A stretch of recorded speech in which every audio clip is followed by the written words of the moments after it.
Jupiter dit un jour que tout ce qui respire s'en vient comparaître au pied de ma grandeur. À la convocation de Jupiter, les fleurs de l'humanité se présentèrent à l'assemblée de vie. Les fleurs blanches proclamèrent leur beauté, les jaunes leur ingéniosité, les fleurs rouges soutinrent leur magnanimité, les noires leur ténacité.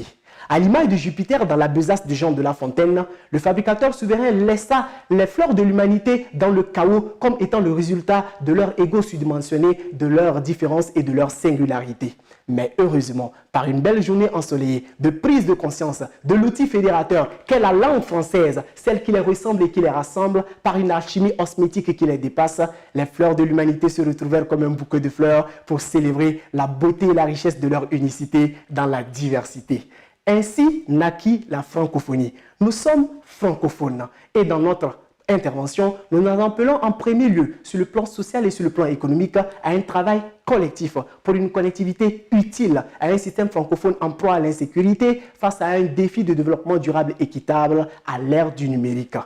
En deuxième lieu, nous encourageons les populations francophones, comme l'épaule Sédar Senghor, incitant à la collaboration dans l'espace francophone, à se mettre toutes au numérique comme étant un outil d'entraide et de développement. Si nous sommes francophones, car ayant officiellement la langue française en commun comme langue véhiculaire des administrations et des économies selon le dictionnaire Larousse, nous sommes souvent ensemble sur les plateformes téléphoniques et informatiques ou autres outils numériques de connectivité. Sur le plan social, par des réseaux sociaux et par des médias, cette connectivité fait bourdonner à longueur de journée dans nos oreilles des crises de mauvaise gouvernance, l'instrumentalisation de l'information, les fake news, les conflits d'intérêts inter-États, d'après le nouveau rapport 2022 sur la connectivité dans le monde de l'Union internationale des communications. Face à ces défis, il est impératif de ne plus parler que de solidarité, mais plutôt de solidarisme qui implique une responsabilité mutuelle dans l'espace francophone. Sur ce, il urge de former les masses sociales à l'usage de nouvelles compétences du numérique à des fins de renforcement de capacités dans des domaines techniques, à des fins d'échange de compétences, voire d'échange en principe des licences, des savoir-faire, des industries alimentaires, médicales, sanitaires